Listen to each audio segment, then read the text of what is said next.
नमोस्तु आचार्य भगवान, नमोस्तु। सभी बैठ करके नमोस्तु करेंगे गुरुवर को। हे गुरुवर, नमोस्तु नमोस्तु नमोस्तु। नीरगंधे अक्षतान पुष्प चारु लीजिए, दीप दो सिर फलादि अर्घ तेज दीजिए। पार्श्वनाथ देव सेवा आपकी करो सदा, दीजिए निवास मोक्ष भूलिए नहीं कदा।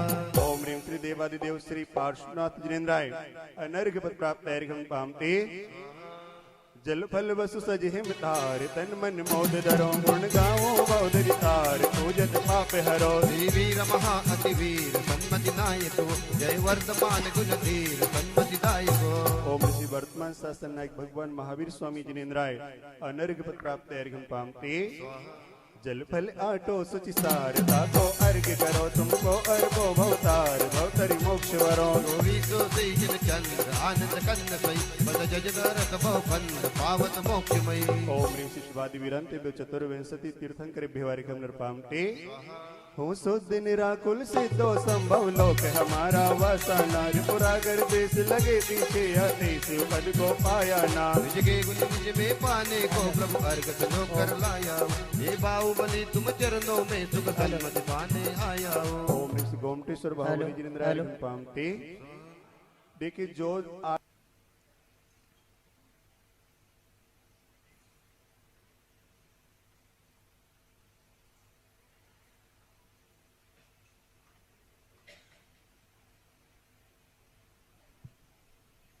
बिन जाने व जान के रही टूट जो कोय। तुम प्रसाद ते परम गुरु सो सब पूर्ण हो। भोजन विधि जानो नहीं नहीं जानो आह्वान, और विसर्जन हो नहीं क्षमा करो भगवान। मंत्रहीन धनहीन हो क्रियाहीन जिन देव, क्षमा करो राखो मुझे देहु चरण की सेव। जो भी सोच राज पर पूजे भक्ति विमान, पूजा विसर्जन मैं करूँ सदा करो कल्याण। ओम ह्राम ह्रीं ह्रूं ह्रमरास्यौसा अरहद आदि परमेष्टिनः। पूजा विधि विसर्जनम करोमि अपराध क्षमापणम भवतु। जह जह जह सिर जिनवर की आसिका, लीजिए शीश चढ़ाए। भवों के पातक कटे दुख दूर हो जाए। सभी लोग 9 बार नमोकार मंत्र का जाप कर लें और सभी लोग बैठ जाएंगे, कोई खड़े नहीं रहेंगे।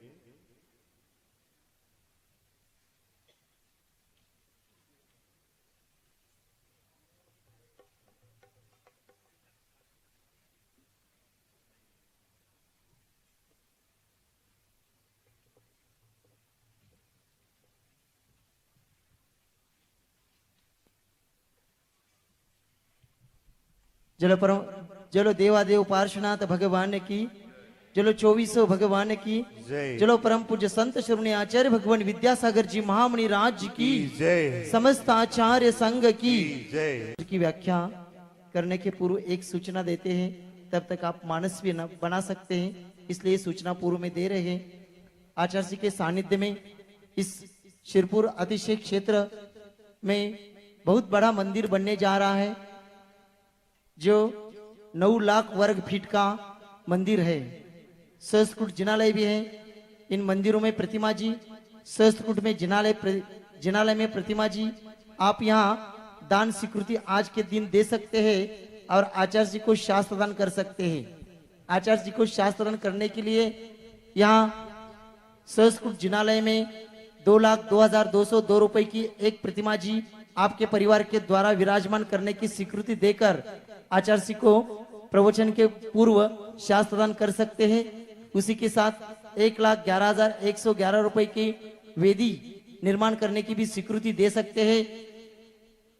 छत्र चमर भामंडल, इसके लिए भी यहाँ सहस्त्रकूट जिनालय के लिए 55,000 है। और इसी के साथ मंदिर का स्तंभ है, मंदिर के स्तंभ के लिए 2,22,222 रुपए राशि रखी गई है। बड़े जो मंदिर है त्रिकाल चौबीसी के, जिसमें 72 प्रतिमा विराजमान होने वाले है, उसके पीछे छत्र चामर भामंडल भगवान जी के ऊपर चढ़ाने के लिए उसके लिए 2,51,000 रुपए की राशि रखी गई है। ऐसे सहस्त्रकूट जिनालय में प्रतिमा जी 2,02,202 रुपए त्रिकाल चौबीसी की प्रतिमा जी है, उसमें 72 प्रतिमा जी बड़ी प्रतिमा जी विराजमान होने वाले हैं, उसके लिए 21 लाख की राशि रखी गई है। ऐसे और बड़ी प्रतिमा जी जो है पूरे 3 मंजिले पर चार प्रतिमा आ जाएगी। उसके लिए 108 कलश की राशि रखी गई है। इसमें से अगर आज के दिन एक भी स्वीकृति आती है तो आपको आचार्य जी को उत्तम संयम धर्म के दिन या शासन करने का अवसर मिलेगा। परम पूज्य निर्यापक श्रमण प्रसाद सागर जी महाराज इनके चरणों में त्रिवार नमस्तु करते हुए निवेदन करते हैं, आज के दिन तत्वार सूत्र की व्याख्या करें। नमस्तु नमस्तु नमस्तु महाराज जी।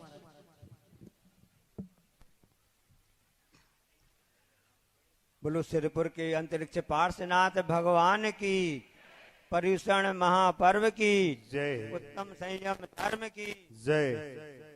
आचार्य उमा स्वामी महाराज की जय। गुरु नाम गुरु आचार्य ज्ञान सागर जी महाराज की जय। मूक माटी रचयिता आचार्य परमेष्टि गुरुदेव की जय। पूज्य निरापक मुनि श्री समय सागर जी, योग सागर जी, नियम सागर जी, सुधा सागर जी, समता सागर जी व प्रशांत सागर जी महाराज की जय। पूज्य मुनि श्री चंद्रप्रभु सागर जी व निरामय सागर जी महाराज की जय। परम पूज्य निर्यापक श्रवण मुनि श्री प्रसाद सागर जी मुनिराज की, मुनि ससंग की। सभी लोगों ने पुस्तकें आ गई सबके पास में ना, और चार्टे भी जो महाराज जी ने बनाए अलग जी ने। अब पौराणिक स्वाध्याय विलायाम शुद्ध भक्ति कायो सर करो।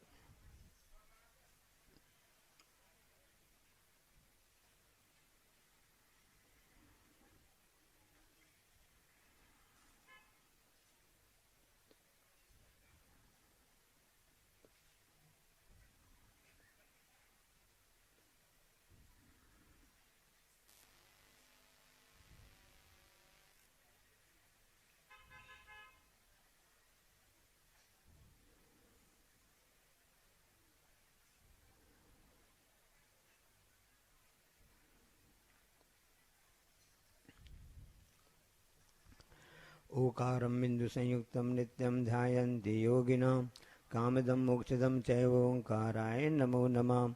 अविरल शब्द घनौघ प्रक्षालित सकल भूतल कलंका मुनुर्वसिता सरता सरस्वती हर्तिनो दुरितम् अज्ञानतिमिरान्धानं ज्ञानञ्जन शलाकया चक्षुमीलितं मेने तस्मै श्री गुरुवे नमः। श्री परम गुरुवे नमः। परम प्राचार्य गुरुवे नमः। सकल कल विध्वंसकम श्री शाम परिवर्धकम धर्म संबंधकम भव जीवना प्रतिबोध कारकमिदं शास्त्रम श्री तत्वासूत्र नामधेयम् अस्य मूल ग्रंथ कर्तारा श्री सर्वज्ञ देवास तत्व ग्रंथ कर्तारा श्री गणधर देवा प्रतिगणधर देवा तेषां वचुनसा आचार प्रवर श्री उमा स्वामी देव विरचितम् मंगलम भगवान वीरो मंगलम गौतमो गणे मंगलम कुंद कुंदाद्यो जैन धर्मस्तु मंगलम सर्वमंगलमांगल्यं सर्वकल्याणकारकं प्रधानं सर्वधर्माणां जैनं जयतु शासनं कोटिशतं द्वादशैव कोटि लक्षाणि शीतजतिकानि चैव पंचाशदष्टोत्तरसहस्रसंख्यामितशतं पंचपदं नमामि अरिहन्तवासियत्तं गणहरदेवी गद्यं सम्मं प्रणमामि भक्तियुक्तो सुधनानमो वयं शिरसा इच्छामि वन्ते सुधभक्ति कौस्तवदस्सालुचिम् अंगुभंग पैडय पाउडय पर्यम्य सत्य प्रणमामि उब्बतुलिया चेव सत्यधुम्य कायम सानिचकालमंचेमि पूजेमि वंदामि नमं सामि दुःखको कमको वैलाव सुवर्णम समय मरणम जनगुण संपत्ति मज्जम परवानिक स्वाध्याय विलायम आचार भक्ति कायो सर्गम करो में।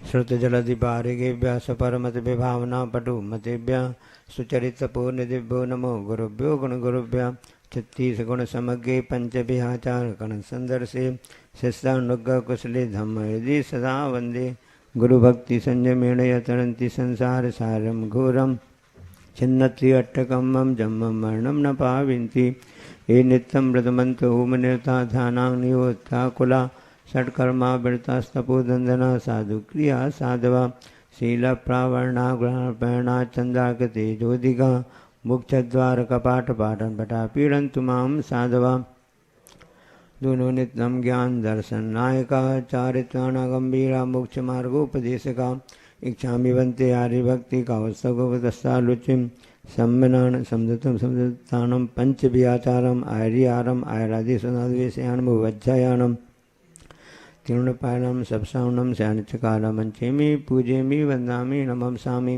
दुख कौ कमक वैलाव सैगणम समाय मरणम जनगुण संपत्ति ओ मज्जम मोक्ष मार्गस्य नेतारम वेतारम कर्म भूव्रताम ज्ञातारम विश्वतत्त्वानां वंदे तद्गुण लब्धये नमोस्तु नमोस्तु।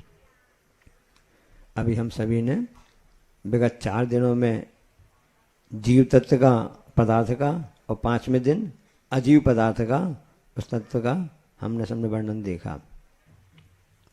आचार्य उमा स्वामी महाराज जी के लिए ऐसा कहा जाता है, एक विदेशी वैज्ञानिक ने कहा है कि आचार्य उमा स्वामी महाराज जी इस शताब्दी के मतलब इस वर्तमान काल के प्रथम वैज्ञानिक हैं। उन्होंने उसका अध्ययन करके इसे बताया। कल आपने देख भी लिया, ये जी ने सबको बताया था 5वें अध्याय में अजीव तत्व का वर्णन के लिए पूरा फिजिक्स केमिस्ट्री और पूरे मतलब पदार्थ विज्ञान को लेकर के बताया था। और आचार्य ज्ञान सागर महाराज जी जो 6वां अध्याय चालू हो रहा है, इसके लिए हमेशा गुरु महाराज जी कहते हैं, आचार्य बताते रहते हैं, ये छठाया अध्याय है, सबसे विशेष अध्याय जो है कर्म कैसे आते हैं, किस ढंग से होते हैं। और प्रत्येक चाहे वह मुनि महाराज जी हों, ईलक छुल्लक हों, आरिका हों या श्रावक हों, इसका अध्ययन हमेशा करते रहना ही चाहिए। ऐसा छठा अध्याय यह 6वां अध्याय है। इसमें आश्रव पदार्थ है, आश्रव तत्व के साथ साथ में इसमें संबर की भी सुगंध आती है। ऐसे अध्याय है। आगे 7वां अध्याय है, उसमें भी इसी की बात के लिए आगे होंगे। तो आश्रव की बात चल रही है। आने को आश्रव कहते हैं, कर्मों की आना से। जैसे आप पंडाल में यहाँ पर आगे इकट्ठे हो गए, ये आश्रव हो गया, आ गए, बैठ गए, रुक गए यहाँ पर। क्या ऐसी आत्मा में होता क्या? आत्मा में ऐसा नहीं होता है। आत्मा के आसपास जितने भी कर्म बगड़ाएं उसमें फैली हुई है ना, वो जीव के परिणामों के द्वारा, रागद्वेष परिणाम द्वारा से वह उसी रूप कर्म परिणत हो जाकर के उनका एक छिताव का संबंध उसमें वहाँ हो जाता है। ये आश्रव कहलाता है। समझ लेना इस बात के लिए। 6वें अध्याय में कुछ सूत्र आएंगे, 8वां 9वां सूत्र आएंगे कि जो वास्तु शास्त्र को बताने वाला है और MBA का सूत्र है, इसको जब खोलेंगे तब समझ में कि कैसा होता है। तो कर्म कैसे आते बनते, उनका कैसा होता है, इस सिस्टम यहाँ पे व्यवस्था हम सब देखेंगे। तो उस आश्रव पदार्थ का व्याख्यान करने के लिए प्रथम सूत्र है काय वांग मनः कर्म योग। हाँ, काय वचन और मन की क्रिया को योग कहते हैं।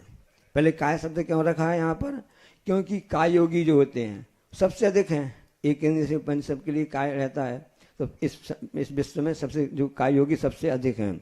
उससे कम वचन, 2 इंद्रिय से चालू हो जाता है तो उससे कम है। और मन जो होता है संगी पंचेंद्रिय जीव के लिए होता है, तो उनकी संख्या सबसे कम है। इसलिए एक क्रम भी उसमें रखने हुआ। अब योग है, मन वचन काय की क्रिया को योग कहते हैं। योग ध्यान लगाना भी योग कहलाता है, और एक्सरसाइज करना, प्राणायाम करना और से आसन लगाना, ये सब योग में आते हैं ना। योगा शब्द नहीं है, योग शब्द है। इंग्लिश में ये लगा दिए योगा बोलते हैं, वास्तव में शब्द योग है। तो काय के निमित्त से जो आत्म प्रदेशों में परिस्पंदन होता है, हलन चलन होता है, जिसको हम वाइब्रेशन कह सकते हैं ना, जो उद्यम होता है, वो योग कहलाता है। काय के द्वारा हुआ तो काय योग, वचन के द्वारा हुआ तो वचन योग, मन के द्वारा। इनके द्वारा क्या होता है, इन योग उत्पत्ति कैसे होती है? वीरांता कर्म के 6 इसमें मुख्य कारण रहता है, तब कहीं जाकर के यह क्रिया होती है। प्रश्न उठता है, क्या एक साथ एक समय में ये जो कितने योग होते हैं? तो हमेशा एक ही योग रहेगा एक समय में, फिर योग बदलते रहते हैं। पूरे 15 वेद हो जाते हैं अलग अलग, एक समय एक ही योग रहेगा। जैसे टीवी आपके यहाँ चालू करते हो, उसमें एक बार में एक ही चैनल लगते हैं कि कई चैनल लग जाते हैं? अब पापा कहते हैं कि हमको जनवाणी चैनल देखना है, और माँ कहती हैं कि हमको पारस चैनल देखना है। बेटा कहता है हमको आज तक देखना है, और बेटी कहती है अभी तो हमको फुर्सत नहीं, हम कल तक देखेंगे। तो एक समय एक ही योग होता है। अब आगे बताते हैं कि वो योग क्या है। सा आश्रवः, वह योग ही आश्रव है। यहाँ पर कारण में कार्य का उपचार किया गया है। जिस प्रकार से तालाब में जल आता ना तो वहां पर रुक जाता है, उस प्रणाली को, जिस नाली से आ रहा है उस प्रणाली को कहते हैं आश्रव, वही आश्रव कहलाता है। यानी योग को ही आश्रव कह दिया। कर्म बांधते समय तो हम बड़े स्वतंत्र रहते हैं, लेकिन कर्म को फल का भोगते समय हम परतंत्र रहते हैं। इसलिए इसमें समझने इस अध्याय में कि हम कैसा क्या कार्य करें कि हमको कर्म तो बंधे, ऐसे कर्म बंधे कि उनके उदय में हमको रोना ना पड़े। अब वह उनमें कोई विशेषता भी होती क्या, अगला सूत्र है शुभा पुण्यस्य शुभा पापस्य।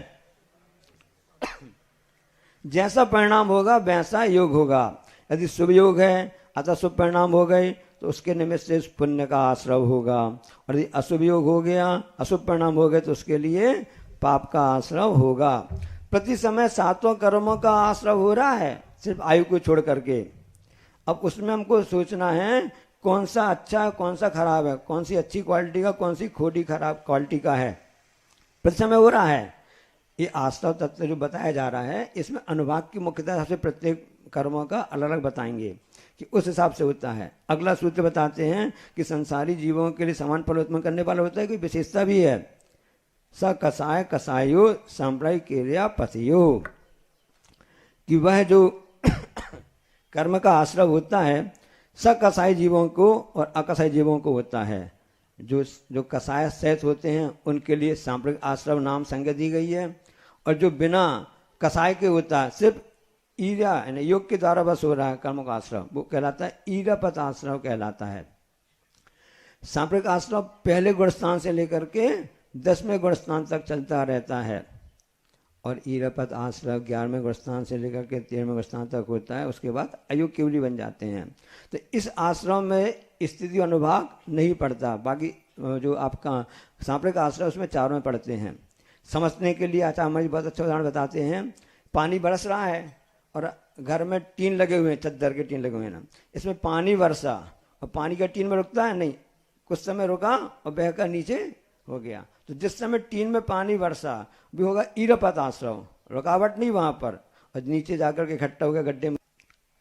अब चौथी समाधान क्रिया है कि संयम धारण करने के बाद भी अविरत की ओर झुक जाना। हाँ, संयम धारण कर लिया और अविरत झुक जाना, एक कहलाती समाधान की क्रिया। ईरापत क्रिया कहलाती है कि उसमें जो कारणभूत जो क्रिया कहलाती है देखकर चलना, ये ईरापत क्रिया कहलाती है। अब अगली 5 क्रियाएं हिंसा भाव की अपेक्षा से है। प्रादोष की क्रिया कहलाती है कि क्रोध के आवेश में प्रवृत्ति करना। काय की क्रिया कहलाएगी दुष्ट भाव से करना। अधिकरण की क्रिया है, परिताप की क्रिया है, प्राणातिपात की क्रिया है, जैसे पूरे प्राणों का वध कर देना। आगे 5 क्रियाएं आती हैं कि इंद्रियों के भोग बढ़ाने वाली होती हैं। दर्शन क्रिया है, हाव भाव से देखने के दर्शन के लिए आपने प्रवृत्ति किया। स्पर्शन क्रिया है, टच करने के भाव की स्पर्शन क्रिया हो गई। प्रत्यय की क्रिया नए नए अधिकरणों को उत्पन्न करना कहलाता है। संबंध अनुपात क्रिया मलमूत्र का छेपन ऐसी जगह कर देना जहाँ पे पशु पक्षी आदि पशु पुरुष और होते हैं ना, स्त्री होती हैं। अनाभोग क्रिया बिना देखे बिना शोधन किए अपने शरीर को रखना अनाभोग क्रिया है। अब धर्माचरण की 5 दोषकारक क्रिया हैं। स्वहस्त क्रिया, निसर्ग क्रिया, सम्मति देना पाप के कार्यों में। वितरण की क्रिया कि पर के पाप का जो होता है ना उसका प्रकाशन करना। आज्ञा व्यवहार की क्रिया है जो चारित्रिक मोह की वजह से आवश्यक क्रियाओं में जो असमर्थ हो गया तो उसने बोला भैया ऐसा नहीं, ऐसा कर लो, ऐसा कर लो, ये कहलाएगी अन्य प्रकार से उपदेश देना। अनाकांक्षी क्रिया मूर्ख और आलस्य से जो 7 उपस्थित विधानों हैं उसके प्रति अनादर करना, ये अनाकांक्ष है।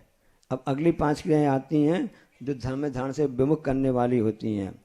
आरंभ की क्रियाएं जानते हैं कि हिंसादी कार्यों में तत्पर रहना है, ऐसे व्यापार करना, हिंसावादी वाले व्यापार करना, ये सब आरंभ की क्रिया कहलाती हैं। परिग्रह की क्रिया है कि परिग्रह का नष्ट हो गया तब भी उसकी हमेशा प्रयत्न करते रहना, संरक्षण के भाव हमेशा बना रखना। माया क्रिया छल कपट की क्रिया कहलाती है। मित्र दर्शन की क्रिया कहलाती है कि इस ढंग से कार्य करना, प्रशंसा करना मिथ्याधिकारों के लिए कि दूसरों का मिथ्या और जड़ होता जावे। अप्रत्याख्यान की क्रिया, जो संयम के घाती कर्म उदय होते हैं ना, उन विषयों का त्याग को नहीं करना, ये अप्रत्याख्यान क्रिया। इस तरह से 25 क्रियाएं हर समय, प्रत्येक समय इनके द्वारा कर्म का आश्रय हो रहा है। अब आश्रयों की विशेषता होती है, उसके लिए बता रहे हैं। तीव्र मंद ज्ञाता ज्ञात भावाधिकरण वीर विशेष बस तद विशेष। तीव्रता के द्वारा, मंदता के द्वारा, ज्ञात अज्ञात भाव अधिकरण, इनमें तद विशेषा, उनमें अंतर पड़ जाता, विशेषता आ जाती है। किसमें?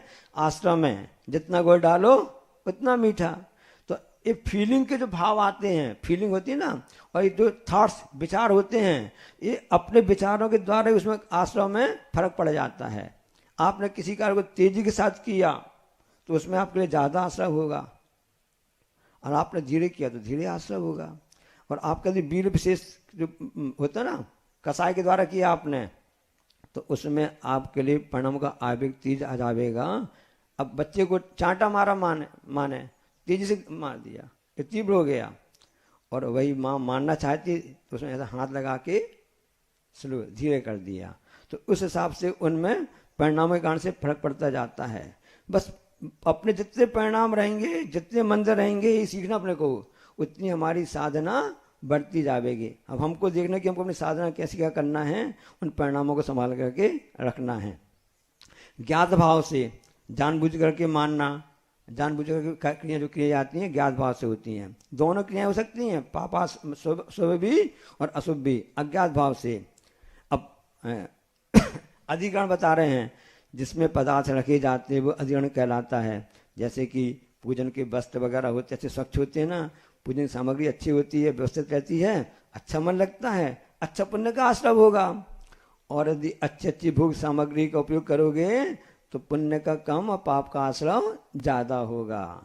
पूजन की सामग्री अच्छी रखोगे तो पुण्य का आश्रय ज्यादा अच्छा क्वालिटी का होगा, और भोग उपयोगी वस्तुओं का आप ज्यादा अच्छा क्वालिटी, एक समान मेंटेनेंस करते हो बात अलग है, लेकिन स्टैंडर्ड के चक्कर में आप ज्यादा हाई फाई क्वालिटी किए, ज्यादा आश्रय होगा, अशुभ आश्रय ज्यादा होगा। समझ में इस बात के लिए शक्ति के अनुसार आश्रम में भी अंतर पड़ता है। अब कोई संगी पंचेंद्रिय जीव कर्म का बंध करेगा, कहाँ तक कर सकता है? सामान्य से मिथ्यात का 70 कोड़ा कोड़ी सागर तक कर सकता है। अब एक इंद्रिय करना चाहे उतना कर सकता क्या? नहीं, केवल एक सागर तक का बंद करेगा। शक्ति उतनी इसकी है ही नहीं है ना, तो जितनी शक्ति उतनी भक्ति होती है।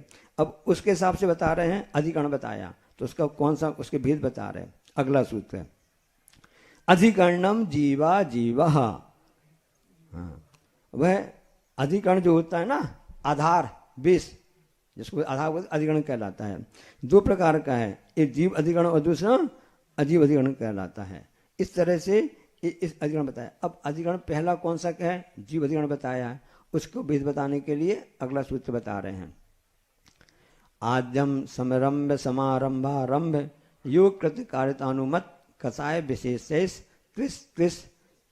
चतुश्चैकसः।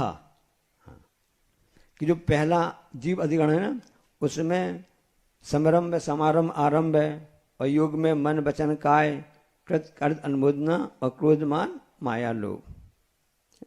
समरंभ समारंभ आरंभ मन वचन कीजिए प्रारंभ कृत कार्य मोदन करके क्रोधादि चतुष्टय धर के, इनके द्वारा आश्रय होता है। कौन? जीव अधिकरण कहलाए ना, ये उसके अधिकरण है, आधार बन रहे हैं ना। समझ में आ रहा है ना आप लोगों के लिए? बिल्कुल इजी है ना, सरल है ना। हाँ, इसलिए हम सभी लोग मुनिराज के आगे 108 लगाते हैं। क्यों लगाते हैं? क्योंकि 108 पर आश्रय से वो अपने आप को बचाए रखने का प्रयास करते हैं, बचाते रखते हैं। और त्रिलोकीनाथ के लिए 1008 लगाते हैं, लगाते हैं, क्योंकि 108 उनमें लक्षण होते हैं, शरीर में लक्षण होते हैं। 101 लगाओ, पुलिस को बुलाओ, कहते ना, या एम्बुलेंस बुलाओ, ये नंबर लगाओ, ये समझ। लेकिन यहाँ पे कह रहे कि 108 लगाओ और खुद चले आओ। 108 लगाओ या 1008 लगाओ, प्रभु के दर्शन, गुरु दर्शन करने के लिए खुद चले आओ। यहाँ पर आओगे, आपके लिए शुभ आश्रय हो रहा है। ये शुभ आश्रय के साधन अधिकरण हैं। और अन्य जगह इस फिल्म वगैरह में जाते हैं ना, ये आपने मंच बनाया, यहाँ आएंगे शुभ आश्रय होगा, यही पंडाल, यही पूरा ऐसा कार्यक्रम मंच स्टेज बना रहता है, पर्दा लगा रहता है, फिल्म वगैरह में जहाँ टाकीजों में लगा रहता है, अन्य स्थानों में, तो वहां जाओगे अशुभ आश्रव होता रहेगा। आधार तो वही है, लेकिन उसमें फर्क पड़ जाता है। अपन को सोचना ही कैसा करना है। समारंभ क्या कहलाता है? प्लानिंग बनाना उसकी। और समारंभ है सामान इकट्ठा करना, कलेक्शन। आरंभ है प्रारंभ कर दिया, कार्य को स्टार्ट कर दिया। मन तीनों योग से और कृत अनुमोदना से, चारों कसायों से आपस में गुणा कर दोगे। 3 तरह का 9 30 27 गुणे 4 बराबर 108। इस प्रकार से 108 जीव अधिगण हो गए। अब उसके बाद में विचार करना है अपन को कि आप लगाते जाओ। कैसे चलोगे ना?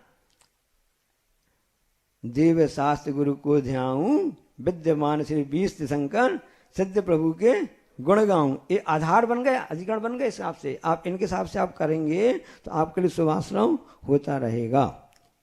अब उसके बाद में अगला सूत्र बताते हैं अजीवधिकरण के लिए। निर्वर्तना निक्षेप संयोग निसर्गा द्वि चतुर्धि त्रिभेदा परम। ये MBA का सूत्र कहलाता है, वास्तव बताने वाला। इसको समझना ध्यान से, बहुत ही अच्छा सूत्र है ये। इसमें बता रहे कि निर्वर्तना निक्षेप जो होते हैं और निसर्ग और संयोग, इनके द्वारा अजीवकरण के भेद कहलाते हैं। 2 प्रकार का, 4 प्रकार का, 2 और 3 प्रकार का होता है। निर्वर्तना किसे कहते हैं? जिसके द्वारा रचना की जाती है वो कहलाती है निर्वर्तना। मूल गुण निर्वर्तना और उत्तर गुण। ये मूल गुण हुई कौन सा? अपना शरीर की रचना हो गई, ये मूल गुण हुआ। उत्तर गुण निर्वर्तना कहलाएगी अन्य पदार्थों की रचना करना। काष्ठ पुष्ट, हाँ परम, हाँ हाँ। तो उसमें काष्ठ हैं, पुस्तक हैं, चित्रकर्म में उत्तर गुण निर्वर्तना कहलाती है।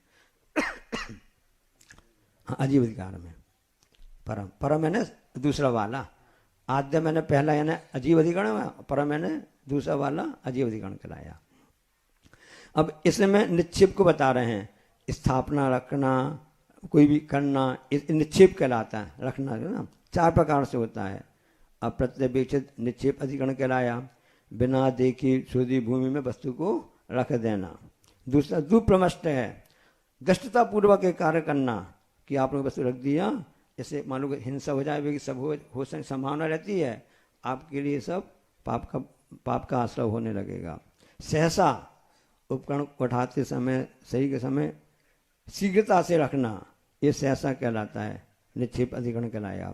अनाभोग, असावधानी के साथ में चाहे जहां किसी वस्तु को रख देना, अनाभोग कहलाता है। फटाफट कभी आके रख दिया, कर दिया, जब जरूरत पड़ी तब ढूंढ रहे हैं, गुस्सा कर रहे हैं, हमने यहाँ रखा था, कौन ने उठाया, किसने रखा, खुद ही को ध्यान ही नहीं है कि कहाँ रख दिया था, और बाद में दूसरा रोपण करते रहते हैं। घर घर की कहानी है। संयोग किसे कहते हैं? जो मिलाया जाता है वो कहलाता संयोग।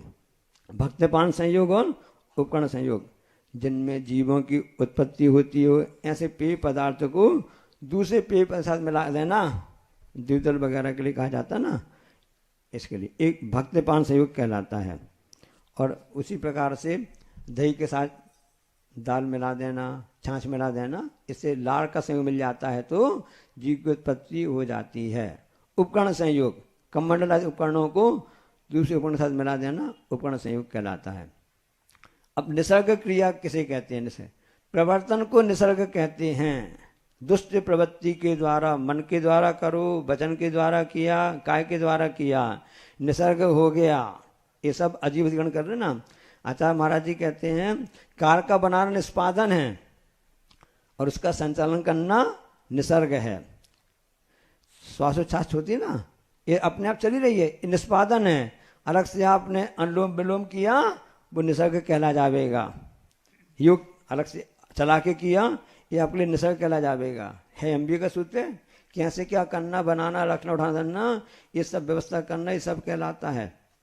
योग की बात आ गई तो अब प्रवचन सुन के व्यक्ति गए, महाराज जी ने कहा था योग योग योग कहलाता है। योग कैसे क्या होता है? उन्होंने सोचा चलो पता तो लगा योग कैसा होता है। अरे आपको पता नहीं है योग क्या होता है? आप तो टीवी खोल के बैठ जाना, उसमें बाबा रामदेव की आता है, योग आता है, उस हिसाब से आप करना चालू कर देना।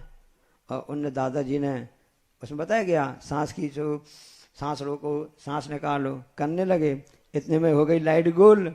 अब दादाजी तो सोच रहे कि वो लाइट क्या आगे की क्या बात बता रहे हैं। और टीवी उस समय बंद हो गई। और क्या हुआ, उनकी सांस तो अंदर ही रह गई, वहां लाइट गोल हो गई, यहाँ बाबा की भी लाइट गोल हो गई। ऐसा योग वाली बात नहीं आपने, यहाँ पर जो मन वचन काया की जो दुष्ट प्रवृत्ति हो रही है वो कहलाता है निसर्ग कहलाता है। अब आगे समान से कर्म का आश्रय भेद कहें, अब उसमें 8 कर्म होते हैं, उसमें ज्ञानावर्णी दर्शनावर्णी के आश्रय के भेद को बताते हैं। तत्प्रदोष निन्नव मा संत्राया साधनोपघाता ज्ञान दर्शना वर्णयो।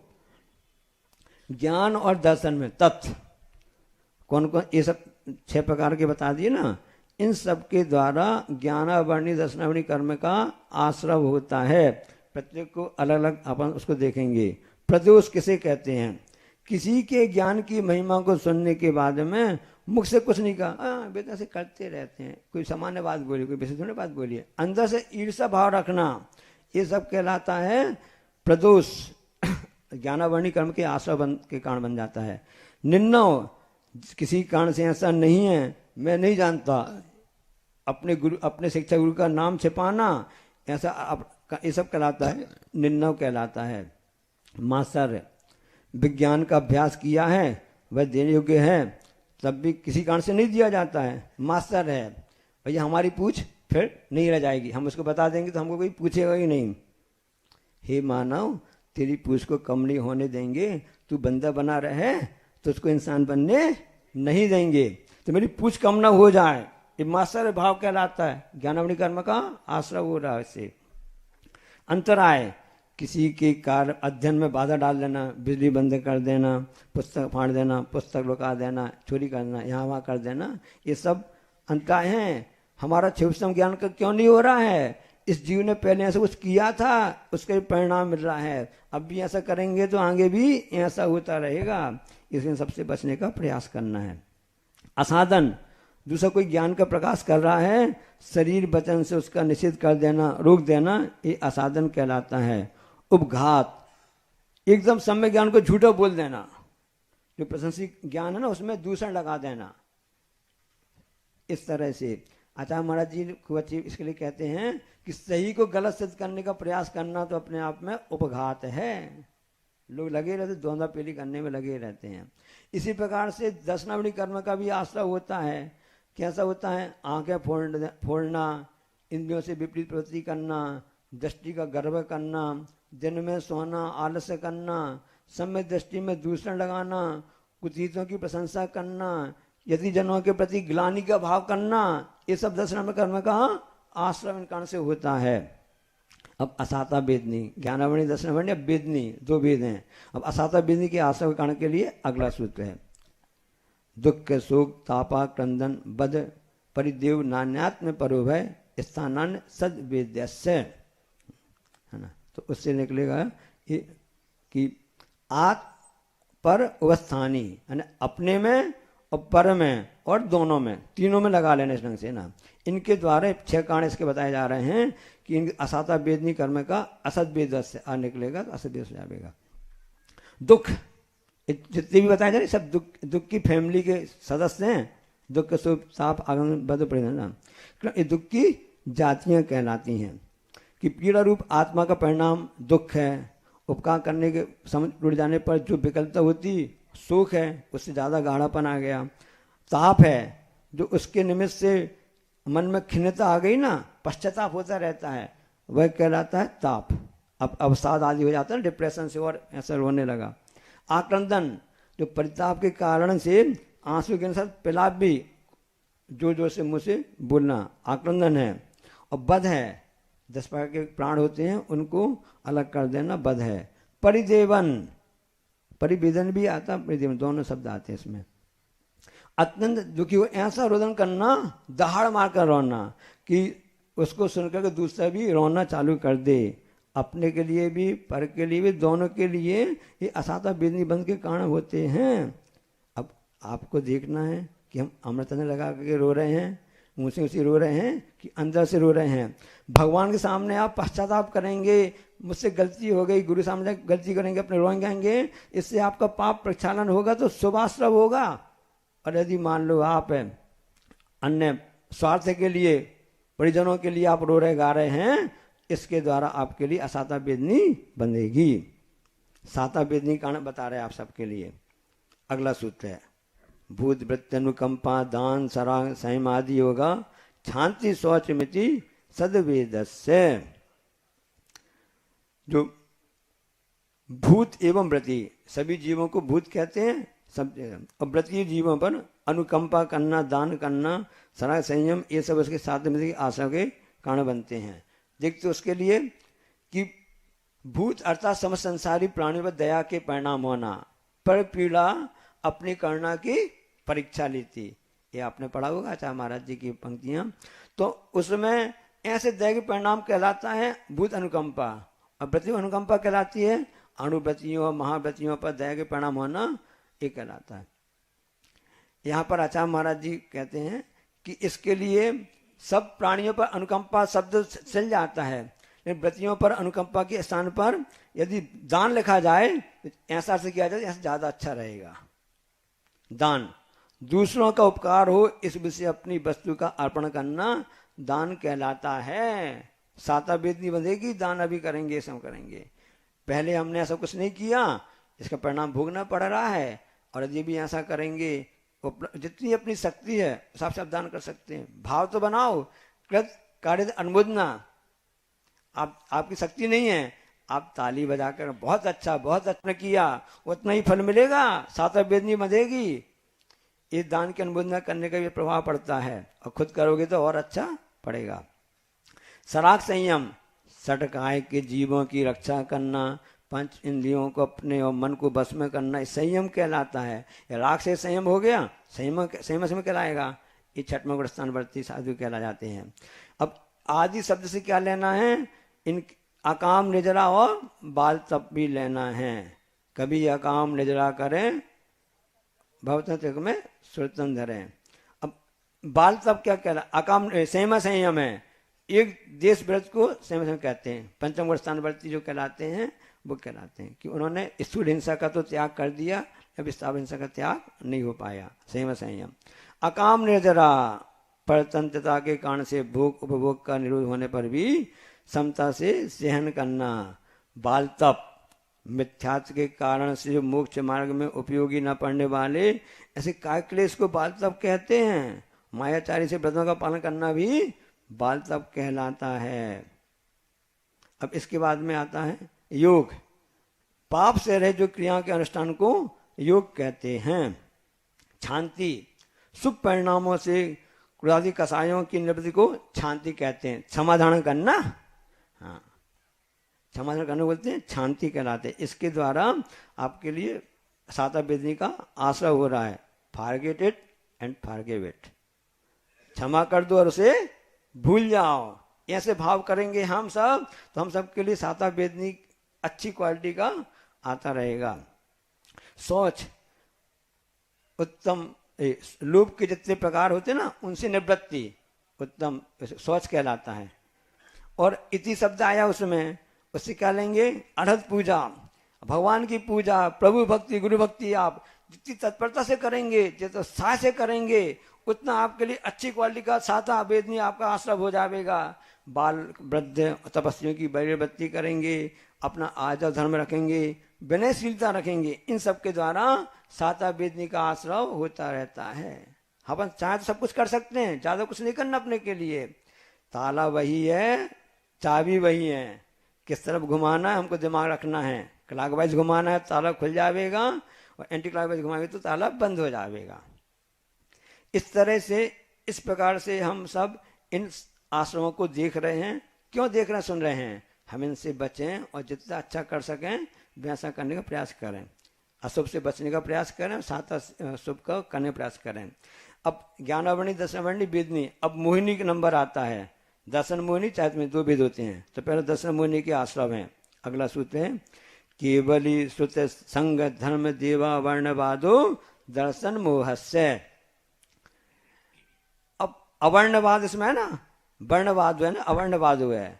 किसे कहते हैं, जिसमें जो दोष नहीं है उसमें वह दोष लगाना अवर्णवाद है। ये सब मिथ्यात्व के आश्रय के कारण बन रहे हैं, दर्शन मोहिनी है। केवली भगवान पर अवमान लगा देना। कैसा? केवल ज्ञान की प्राप्ति हो गई केवल भगवान के लिए। कई मत वाले कहते हैं कबलाहारी होते हैं, है ना, और वो ये भी कहते हैं, जबकि अपन जानते हैं कि युगपत होते केवली भगवान का ज्ञान और दर्शन एक साथ होता है, केवल एक होता है। लेकिन कुछ मत बोलते नहीं, क्रमशः होता है, जबकि ये अवर्णवादी कहलावेगा। उपकरण को बताते हैं, पीछे का अवर्ण तो मुनियों के लिए आएगा। श्रुत का अवर्णवाद कैसे आवेगा कि अस्य जो गणधर महाराज होते हैं ना, उनको करके ग्रंथ रचना करते अपन, वही श्रुत कहलाता है। उन्होंने क्या बोल दिया, श्रुत में मांस का भी उसमें उल्लेख आता है, मधु का आता है ना, स्वरापान, इन सब का उल्लेख आता है शास्त्रों में। ये अवर्णवाद है श्रुत का। मिलावट का जमाना चल रहा है, मिलावट कुछ भी कर दिया, कुछ भी बोल दिया, उनके द्वारा उनको मिथ्यात्व कर्म का आश्रव हो रहा है। कितना होगा? 70 करोड़ कौड़ी सागर तक होता रहता है।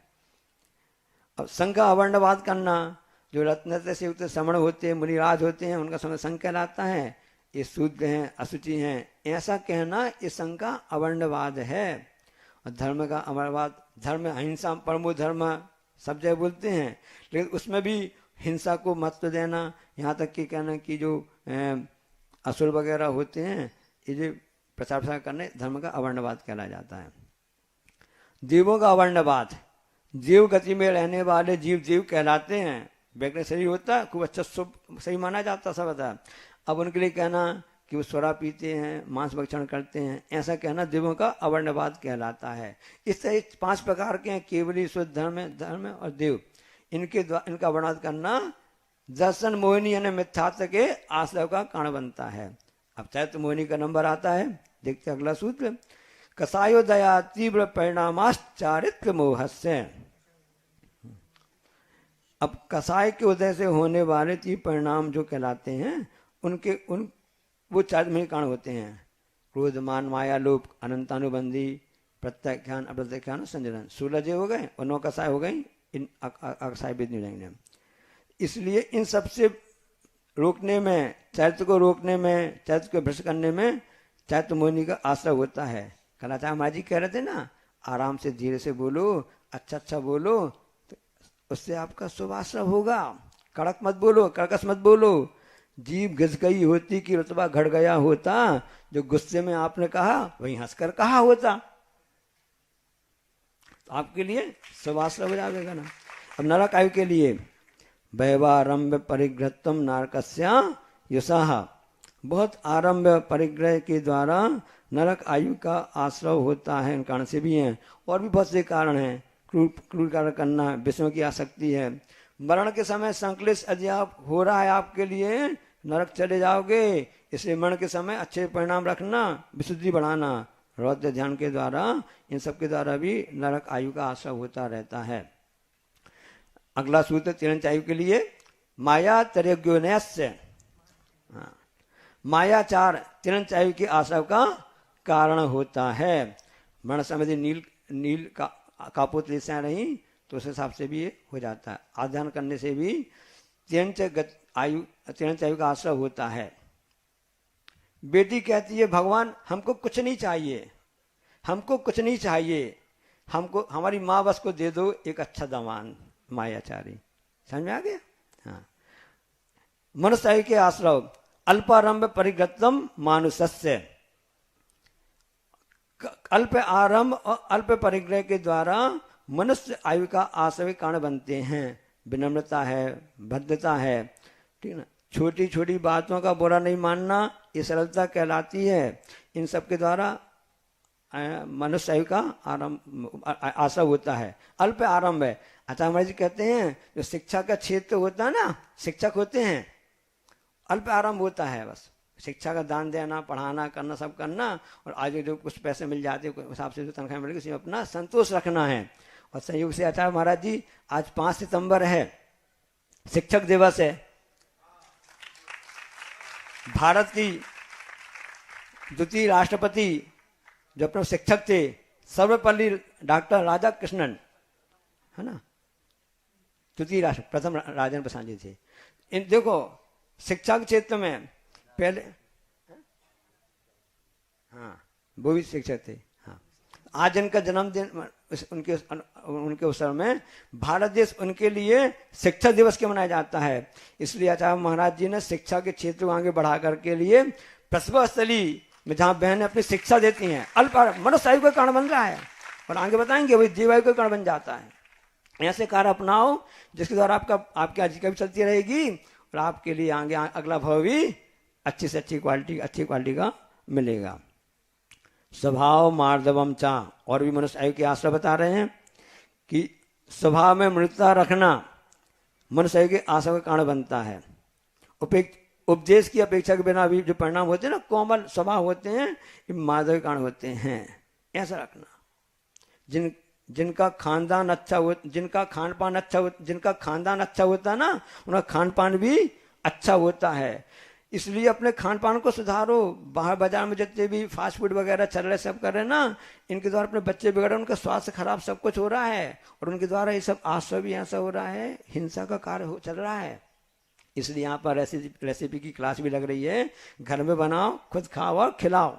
माँ कैसी रहती है? बनाती है और खिलाती है। इसलिए माँ हमेशा खिलखिलाती रहती है ना। खानदान की लाज रखना हमारा कर्तव्य होता है। नाक बचा के रखो। नाक को महत्वपूर्ण क्यों बताया गया है कि नाक को मतलब बताया ना। किसी ने पूछा ये मूछ क्यों होती, पुरुषों के लिए मूछ क्यों होती हैं? तो उन्होंने कहा कि नाक के नीचे मूछ क्यों होती हैं?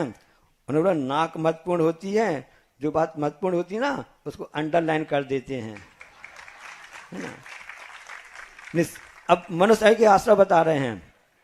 निशील व्रतम चा सर्वेशम, शील के द्वारा और व्रत जो नहीं हो पाए ना उनके रहितपना सभी आयु का आश्रय होता है ना। हमको देखना है। देखो जितना भी आश्रय हो रहा है, चारों आयु का बन रही है ना, सब कसायों का खेल है। अब तीव्रतम कसाय की नरक, उससे कम की चिरंश, मंद की तो उसके लिए मनुष्य, मंदतम सबसे मन कसाय की जीवायु का आश्रय हो जाएगा। आप सोच लो कैसा करना है, क्या किया तो कहाँ आ गए। तो ये आश्रय कारण बन रहे हैं। भोग भूमि वाले देव बनते हैं, वहां पर उनके लिए मंद कसाय रहती है, क्योंकि शील और व्रत से वो बिना रहते हैं। इसमें 4 शब्द बता दिया कि वो देव बन जाते हैं वो। अब आगे और भी आश्रय जीवायु के आश्रय बता रहे हैं।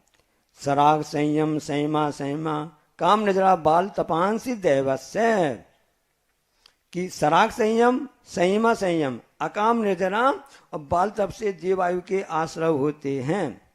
गुरु महाराज जी ने कोई अच्छी बात कही है कि अध्यात्म ग्रंथों में शुद्धोपयोग से नीचे आ गए, शुभोपयोग में आ गए बाल तप है, लेकिन यहाँ पर मिथ्या तप को नाम के बताया जा रहा है बाल तप। अपेक्षा लगाना सीखो, कहीं का कहीं कार से लगा लोगे गड़बड़ हो जाएगा। इसलिए कसायों से बचने भी हमेशा कहा गया है, आत्म के अहित विषय कसाय इनमें मेरी परिणत न जाए। अब अगला सूत्र है, और भी देव आश्रय कारण बता रहे हैं। हाँ, सम्यक तमचा, बहुत ही अच्छा सूत्र है। सम्यक भी देव के आश्रय का कारण होता है। सम्यक दर्शन से वैमानिक देवों की आयु का आश्रय होता है। उसी प्रकार से यदि सराग संयम हो गया, संयम हो गया, व्रती बन गए, प्रतिमा धारण कर लिए, फिक्स निश्चित हो गया कि अब आप देव भी बनेंगे, वैमानिक देव बनेंगे, भवनत्व में नहीं जाएंगे, क्योंकि भवनत्व के साथ में सम्यक के साथ में यहाँ उत्पत्ति नहीं होती है। व्रत नियम के भाव यदि आपके नहीं बन पा रहे हैं, समझ लेना खोटी आयु बंध गई है या बंधेगी। इसलिए जब भी मौका मिले आकर के उच्चारण वगैरह के अपने हिसाब से व्रत संयम अंगीकार कर लेना। ये महत्व है चारित्र का। देखो इसके लिए अकाम निजरा के द्वारा तो बाल तप होता सब होता है, लेकिन फिक्स नहीं है। लेकिन यदि आपने पंचम वर्षान व्रती बन गए तो फिक्स हो गया। इसलिए कहा जाता है ना, LIC में कहा जाता है जिंदगी के साथ भी और जिंदगी के बाद भी। अब अशुभ नाम कर्म बता रहे हैं। योग वक्रता भी संवादनम चस्वस्य नाम न, योग की वक्रता आड़त ऐसा पना होता ना विसंवादन के द्वारा, उनके द्वारा अशुभ नाम कर्म के आश्रय के कारण बनते हैं। गांधी जी के बंधन 3 थे, बुरा मत देखो, बुरा मत सुनो, बुरा मत बोलो। आगम कहता है एक और बंदा बढ़ा लो, बुरा मत सोचो, बुरा मत सोचो, मन में हुए सो वचन उचरिए, वचन हुए सो तन सो करिए, ये कहा जाता है। लेकिन हम सोचते कुछ हैं, बोलते कुछ हैं और करते कुछ हैं। ये प्रवृत्ति होती है, ये कहलाती विसंवाद। अच्छा शब्द से लगा लेना, चाफाड़ चुगलखोरी। आगे समझ में? हाँ, स्थिरता। इन सब उदाहरण अशुभ नाम कर्म का बंध होता रहता है। अब शुभ नाम कर्म की आशा को बता रहे हैं। तद विपरीतम शुभस्य, उसके हाँ जो अभी अशुभ कर्म था शुभ कर्म है, उसका उल्टा कर दो तो उसके लिए शुभ कर्म आपके आता रहेगा। उस समय कर्तव्य में लगे रहना सबसे अच्छा रहता है। अशुभ नाम कर्म कारण से ना कि युगों की सरलता, अपसंबंधात और जो चुगलखोरी का त्याग करना, सही माप तौर से सामग्री आदि देना, व्यापार करना, ये सब से द्वारा शुभ नाम कर्म का आशय कारण बनते हैं। इसलिए हमेशा शुभ करना चाहते हो, इसलिए अपन सब जीवन में लिखते हैं ना शुभ लाभ, शुभ लाभ, शुभ करोगे सबको लाभ मिलेगा। और मुख माटी में अचामनी करना, लाभ को उल्टा क्या है? भला। सबका भला सोचो, अपने आप भी हमारा हमको लाभ हो जाएगा। ये खुद सोचना कि कैसे अपन को चाबी घुमाना है और कुछ नहीं करना है। प्रोत्साहन देना मुख्य मार्ग में, बहुत अच्छा किया आपने, शुभ नाम कर्म का आपका आशा होता रहेगा। अनुमोदना तो करो। अब उसके बाद में और विशेषता बता रहे हैं। अगला सूत्र है दर्शन विशुद्धि विनय संपन्नता शीलवती स्मृति चारो भीक्षण ज्ञान। दर्शन विशुद्धि है, इसके लिए आचार्य महाराज जी का कहना है दर्शन का अर्थ मत भी होता है, यानी जैन धर्म की विशुद्धि पूर्वक प्रभावना करना भी अपने आप तीर्थंकर प्रकृति के कारण बन रहा है। सोचो, इसलिए अपने द्वारा कभी अप्रभावना ना हो पाए, यही सबसे बड़ी प्रभावना है। गुरु महाराज जी हमें से बात के लिए कहते रहते हैं। जैसी ओला वृष्टि होती है ना, ऐसी वहां पर जब तीर्थंकर प्रकृति का समय चलता रहता है ना पंचकर्णाटक में ना, ऐसी वहां रत्न वृष्टि होती ही रहती है। ये तीर्थंकर प्रकृति कहलाती है। अभी भी उसका बंद चल रहा है, नरक गति में है जीव में देव चामरसों, क्योंकि ये चौथे गुणस्थान से चालू हो जाता है और 8वें गुणस्थान के 6वें भाग तक बनता रहता है। उदय आएगा 13वें गुणस्थान में आएगा।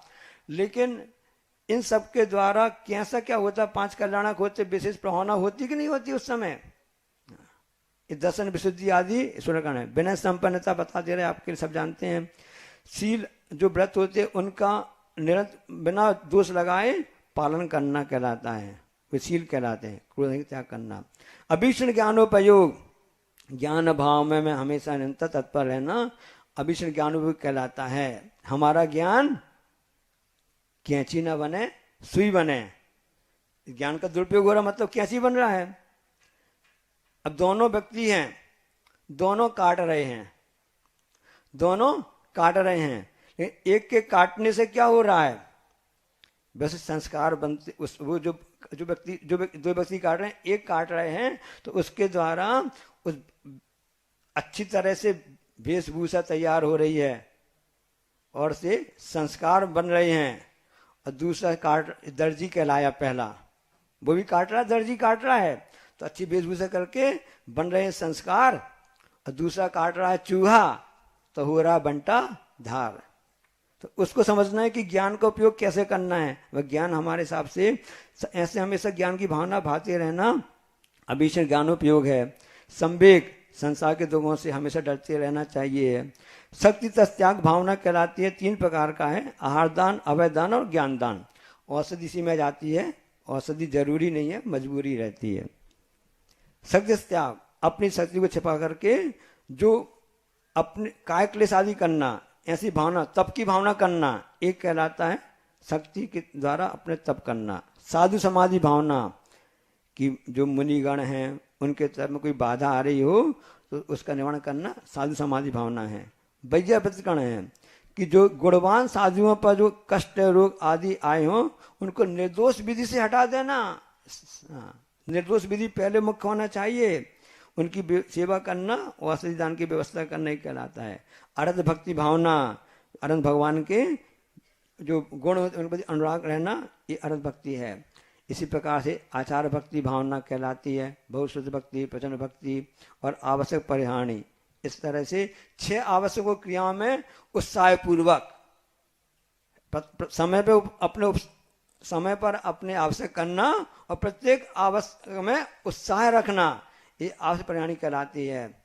मार्ग प्रभावना ज्ञान के द्वारा, तप के द्वारा, दान के द्वारा और भगवान की पूजन के द्वारा धर्म के उस मार्ग उसको और प्रकाशित करना ही प्रभावना कहलाती है।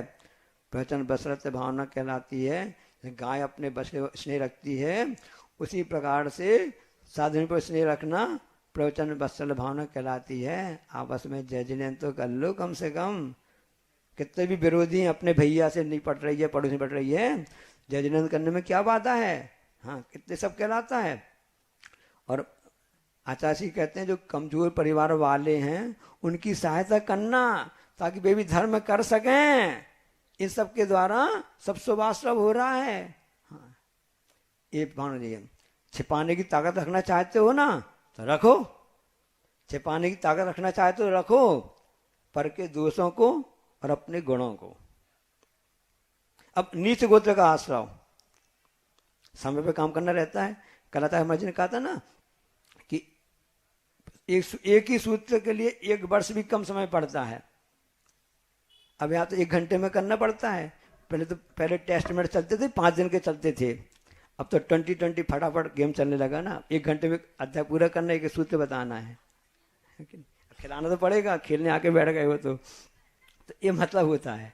तो इस तरह से अब कम समय, लेकिन इतना तो भावना रखो कि हमने यहाँ पर आगे कुछ एक संस्कार बीज पाए हैं, उसको हम पूरे साल भर इसको देखते रहेंगे और हिसाब से पढ़ते रहेंगे, देखते रहेंगे। और जितने भी अपने आसपास में त्यागी व्रती आते हैं, जो पंडित जी हैं या जो माँ जी हैं, ब्रह्मचारी बहन हैं, उनसे सीख लगन लगी रहनी चाहिए ताकि हम कुछ ज्ञान के होते तो हम बच सकते हैं कि हम क्या कार्य कर रहे हैं, क्या करना चाहिए, क्या नहीं करना चाहिए। इसका ज्ञान हो जाएगा तो हम उस संबंधी आश्रव से बच जाएंगे, क्योंकि बचेंगे तो अपने आप संवर हो जाएगा। समय काल में तो दोनों होता है। यदि शुभाश्रव हुआ तो गलत कार्यों के कारण से रुक भी गए और जो पुराने आपके थे उस हिसाब से संवर भी हो जाता है। अब इसके बाद बताते हैं, इसके लिए नीच गोत्र के आश्रव कारण बता रहे हैं। परात्म निंदा प्रशंसे सद गुणोत्थादुन भावेन च नीचे गोत्र से पर की निंदा करना, अपनी प्रशंसा करना और से दूसरों में जो विद्यमान गुण है उनको आच्छादन है ढकना, और अपने में गुण नहीं है उनका उद्भावन करना, प्रकट करना, और चाह से अनंत आदि की भक्ति का न होना नीच गोत्र का आश्रव होता है। लेकिन हम तो इसका उल्टा करते हैं। हम चाहते तो राम राज्य हैं और कार्य कैसा करते हैं हम नहीं कह रहे, आप जानो। हमने अपने कान को डस्टबिन बना के रखा है। अच्छा, एक बात हम आपको पूछना चाहते हैं कि यदि आपका पड़ोसी आपके घर में कचरा फेंक दे तो आप उसको चाय पिलाते हो क्या? अरे उसने गलत किया ना, उसने गलत किया कि मेरा घर डस्टबिन है जो आपने अपना कचरा यहाँ पर फेंक दिया। और यदि कोई व्यक्ति आके आपके कान में बोलता है, ये भैया सुनो, उनका लड़का ऐसा, उनकी बेटी ऐसी है, उनने ऐसा किया, तो सुनना चालू कर देते हो। हाँ, और क्या हुआ, और क्या हुआ? अरे हमने ऐसा सुना है, तो उनकी बातें सुन रहे हो तो आपका कान डस्टबिन बन गया। यहाँ पर आप तो उत्साह से सुन रहे हो। निंदा करना तो खराब है, ये किसी की निंदा सुनना भी खराब है। इन सब द्वारा नीचे गोत्र का बंद होगा, समझ लेना। आप सभी लोग सभी इसी में फंसे हुए हैं। निंदा पुराण से बचने का प्रयास करो। उच्च गोत्र का आश्रव है, कैसे होता है? तद विपर्यो नीचे वृत्तुन से को चोत्तरस्य। जो नीचे गोत्र के आश्रव हैं उनका उल्टा विपरीत लेना, पर की प्रशंसा करना, आत्मनिंदा करना, अपने गुणों का आच्छादन करना और पर में जो गुण है उनका उद्भावन करना। अर्थात ये सब उच्च गोत्र के कारण है। और उसमें 4 शब्द होगा रहा उसमें। हाँ, नीचे वृत्ति आया है, मतलब नम्र वृत्ति रखना, विनम्रता रखना, मत का अभाव कहलाता है। अनुसेक उद्दंड वगैरह नहीं होना है। और 4 उत्तरस्य ने अनंत भगवान में भक्ति रखना उच्च कारण होते हैं। कॉलेज में पढ़ते थे ना, सिखाया जाता था विनम्रता, थर्ड बटन सी, जी सर जी सर, सीने को पहले रेस्पेक्ट देना पड़ता था ना, ये विनम्रता कहलाती है। रैगिंग होती थी उस समय, तब की बता रहे हैं। थर्ड बटन सी मतलब नीचे नजर झुका करके बात करना, विनम्रता कहलाती है। और से सॉफ्ट कॉर्नर, जो अपन कोई भी टेबल आगे बेंच बनाते हैं ना, यदि उसका कॉर्नर ऐसा रहेगा, कौन तो फंस जाता है, कपड़े फट जाते हैं, कुछ नोक लग जाती है, खून निकल आता है। सॉफ्ट कॉर्नर मतलब मुलायमता रहना। हम जितने मुलायम रहेंगे उतने उतने गोत्र का आश्रम होता रहेगा। इस तरह से आश्रम के प्रकार अनेक प्रकार से बनते जाते हैं।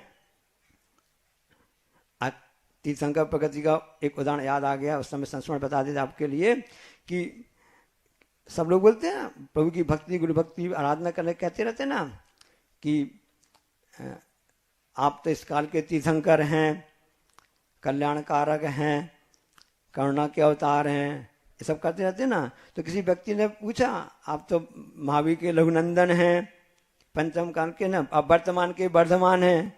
तो किसी व्यक्ति ने गुरु जी से पूछा कि अच्छा महाराज जी, जब आप ये सब सुनते रहते हैं तब आपको कैसा लगता है? तो आचार्य ने बहुत अच्छा उसका बहुत ही अच्छा उसके जवाब दिया, बहुत सुनने लायक है। आचार्य जी ने कहा कि जब ये सब लोग ऐसा हम सुनते रहते हैं तो हम तो एक सोचते रहते हैं, बंदे तरुण लब्धे, वह समय कब आए जब मुझको वह छपक श्रेणी प्राप्त होए, केवल ज्ञान प्राप्त होए, कष्ट दूर हो, कर्म चूर हो, बोधि लाभ हो, सदमति हो, वीर मरण हो, जिन पद मुझको मिले सामने सन्मति हो, ऐसी भावना। अब देखो उसी को आचार्य जी कैसा मोड़ लिया, उसी के द्वारा सुभाश्रव होने लगा। एक कला कहलाती है। वर्तमान में यहाँ पर अभी गणेश उत्सव चल ही रहा है, गणपति का यहाँ बहुत चल रहा था ना, तो उसके लिए सब जानते कैसे हैं। तो ये भावना भाते रहो कि आपके जीवन में जितनी भी खुशी हैं वो गणपति के जीवन जैसे हों।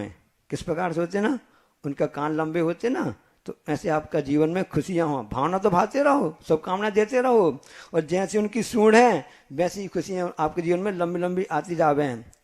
और गणपति जी की आंख कैसी है? छोटी है।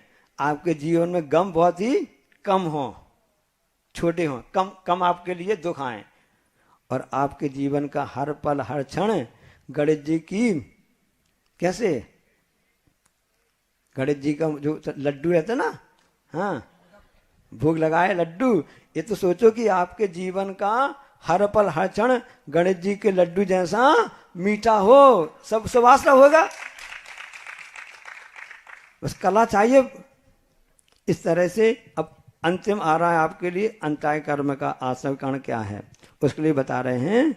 विघ्न कर्ण मंत्रायस्य, किसी के दान में, लाभ में, भोग में, उपभोग में, वीर में बाधा डालना, बाधा को उपस्थित करना, ये अंताय कर्म का आश्रय कारण है। अब दान दे रहा है, अरे काय दे रहे हो भैया, क्या फायदा, कैसे हो रहा है, सब परिस्थितियां हैं, लेकिन अभी भी आप नहीं दे पा रहे हो। पहले आपने ऐसी भावना की होगी, ऐसा आपने ऐसा आश्रय किया होगा, सब कुछ करने के बाद भी आप नहीं कर पा रहे हो, उसका परिणाम सामने चल रहा है, विचार कर लेना। इस तरह से ये होता रहता है। बहुत कुछ सिलेबस, इतना बड़ा सिलेबस होता है ना। किसी बच्चे से पूछा, क्यों बच्चे तुम्हारी पढ़ाई कैसी चल रही है? उन्होंने कहा क्या बताएं महाराज जी, सिलेबस जो है समुद्र के समान है। सिलेबस कितना बड़ा है? समुद्र के बराबर है। उसमें पढ़ाई कितनी हो रही है? पढ़ाई नदी के समान होती है। जितना नदी में होता है ना, पढ़ाई नदी के समान होती है। समझ में कितना आता है? बाल्टी भर आता समझ में आता है। कितना समझ में आ रहा है? समझ बाल्टी भर आ रहा है। कितना लिख कर आए? गिलास भर लिख करके आए। कितने नंबर मिले? चुल्लू भर नंबर मिले। चुल्लू भर पानी में एक स्थिति बन रही है। ये सब अंतराय सब किए, उसका परिणाम हो रहा है। दान में, लाभ में, भोग में, वीर में, इन सब होती हैं। इसलिए सभी परिस्थितियों को विचार कर लेना, ऐसा क्यों कैसा हो रहा है। हमने पहले बताया था, हर समय कर्म का बंध हो रहा है, आश्रय हो रहा है। सातों प्रकार के उसको बोला प्रकृति प्रदेश अनुभाग और जिससे बोल रहे हैं। ये विशेष कारण क्यों बताए हैं? इनमें विशेष अनुभाग पड़ता है। प्रकृति प्रदेश तो चलता रहता है, विशेष अनुभाग पड़ता है। उस कारण से इनके लिए इनकी पोटेंसी क्या कहलाती है, जहां समझते ना, पावर, मारक क्षमता, इनकी विशेष क्षमता पड़ती है। इसलिए यहाँ पर ऐसा हो जाता है। कागज में पानी पानी पानी लिखने से प्यास नहीं बुझती बंधु हो, पानी पानी प्यास बुझ जाएगी ना। उसी प्रकार से चारित्र को रटने रटने से, पुस्तक पढ़ने से कुछ हो जाएगा क्या? ये पढ़ने हो नहीं होगा। इसको आचरण में उतारना पड़ेगा, तब कहीं जाकर आश्रव से बंधेंगे, अपन बच सकेंगे। शुभ आश्रव अशुभ आश्रव से शुभ आश्रव हम अपने जीवन में ला सकेंगे। इसलिए रास्ते में यदि कोई भी गड़े पत्थर से ठोकर लग जाए तो उसको कोसो मत। रास्ते में गड़े पत्थर रहते ना और ठोकर लग गई, उसको कोसो मत। बुद्धिमत्ता एक उसको उठा करके एक बाजू में कर दो, ताकि पीछे चलने वाले आले को भी उसमें उसको ठोकर ना लगे। ऐसी भावना यदि भाते रहोगे और हमेशा जय जन सबको करते रहोगे, सरल परिणाम रहोगे, आपके लिए शुभ आश्रय होता रहेगा। उसका परिणाम आपके लिए सब कुछ अच्छा मिलेगा। अच्छी संगति करेंगे, सब कुछ अच्छा मिलेगा। अपना सामने कांडा रखें और अल्प आरंभ परिग्रह वाली बात को कभी भूलना नहीं। खूब कमा खूब करे मतलब नहीं, खूब करो। आपको तो कम से कम करके अपना काम चलाना है ताकि ये सब हो सके। क्योंकि पूरा जीवन एक गणित समझ लेना। क्या समझना? गणित समझ लेना। आज के अध्याय का मुख्य आपके लिए हमको कंक्लूजन बता रहे हैं कि जीवन एक पूरा गणित है। इसमें मित्रता को जोड़ो, दुश्मनी को घटाओ, अच्छाइयों से गुणा करो और बुराइयों का भाग दे दो। जो बचेगा वो हम सबकी जिंदगी कहलाएगी। बोले अहिंसा परमो धर्म की। समय आपका हो गया। अब पूछ इस अच्छा गुरु महाराज जी से विनम्र निवेदन करेंगे, इसमें और अधिक प्रकाश देने की कृपा करें हम सब अज्ञानियों के लिए। हेलो, चलो परम पूज्य संत श्रवणी आचार्य भगवान विद्यासागर जी महामुनि राज जी की समस्त आचार्य संघ की आज के पाद प्रक्षालन के लिए निमंत्रित हुई ना, पाद प्रक्षालन के लिए निमंत्रित करते हैं श्रावक श्रेष्ठी श्रीमान सुरेश जी, अशोक जी, विमल जी, पाटनी आरके मार्बल परिवार किशनगढ़ निवासी, और अनिल भाई, अनिल जी, नितिन जी जैन, वहां सुरेश जी छाबड़ा, ये भी आएंगे साथ में। दूसरे श्रावक श्रेष्ठी अनिल जी जैन, नितिन जी जैन, श्री हेमंत भाई मेहता, अंकित, प्रदीप, प्रवीण मुंबई निवासी, ये सब आएंगे। आज के श्रावक श्रेष्ठी हैं और आचार्य जी का पाद प्रक्षालन करेंगे।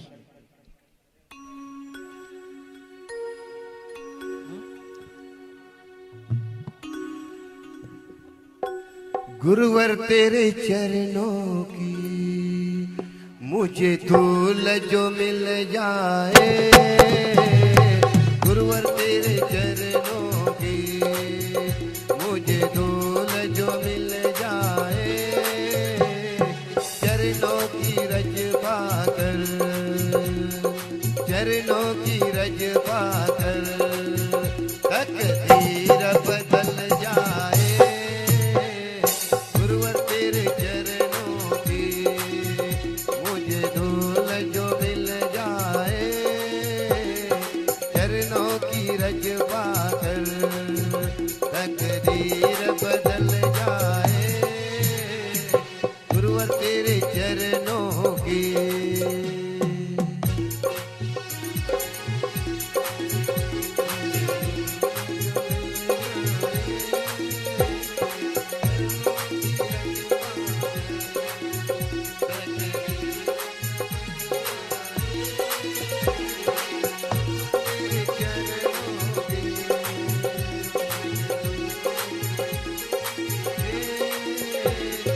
चरणों की रज पाकर तकदीर बदल जाए, गुरुवर तेरे चरणों की मुझे धूल जो मिल जाए, गुरुवर तेरे चरणों की।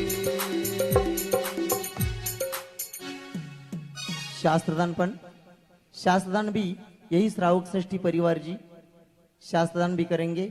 श्रावक श्रेष्ठी आज के हैं सुरेश जी पाटनी, अशोक जी पाटनी, विमल जी पाटनी, सुरेश जी छाबड़ा, आरके मार्बल परिवार, अनिल जी, नितिन जी जैन मुंबई निवासी, हेमंत जी मेहता, अंकित जी, प्रवीण जी, प्रदीप जी मुंबई, ऐसे भी श्रावक श्रेष्ठी शास्त्रदान करेंगे। करता हूँ मैं अभिनंदन, स्वीकार करो माँ, शरणागत अपने बालक का उद्धार करो माँ।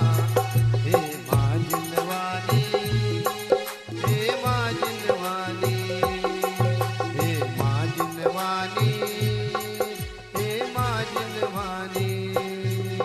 मिथ्या तुम चरुल माँ, अशरण संसार में पुण्योदय से आ गया हूँ माँ तेरे दरबार में। समय को मेरी बुद्धि उपकार करो माँ, दीदार में अटकी।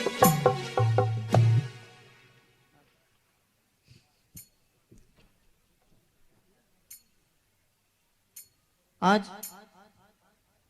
डीसी जैन साहब मुंबई निवासी इन्होंने 3,51,000 रुपए की दान स्वीकृति दी है।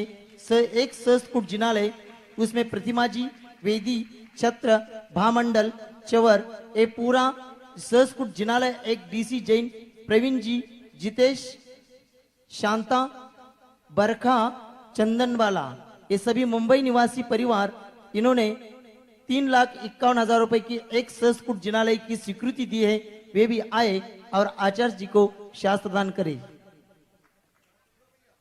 कमल रावंका, अनिता रावंका, हर्षित रावंका, सन्मति रावंका, साक्षी रावंका, श्रुति रावंका, मोहित मोक्ष रावंका परिवार ब्यावर निवासी राजस्थान, इन्होंने भी आज के दिन एक प्रतिमा जी की दान स्वीकृति दे 2,02,202 रुपए की। वे भी सपरिवार आए और आचार्य जी को शास्त्रदान करे। रावंका परिवार नियमित बचपन से कमल जी रावंका बचपन से आचार्य जी से जुड़े हुए हैं और इनको निरापक श्रमण समय सागर जी और सुधा सागर महाराज जी की पिच्ची भी इसके पहले प्राप्त हुई है। प्रफुल्ल कांतिलाल जी करकंबकर, प्रफुल्ल कांतिलाल जी शाह करकंबकर लातूर निवासी, इन्होंने भी एक सहस्त्रकूट जिनालय में 2,02,202 रुपए की प्रतिमा जी विराजमान करने की स्वीकृति दिए हैं। वे भी आए और आचार्य जी को शास्त्रदान करे।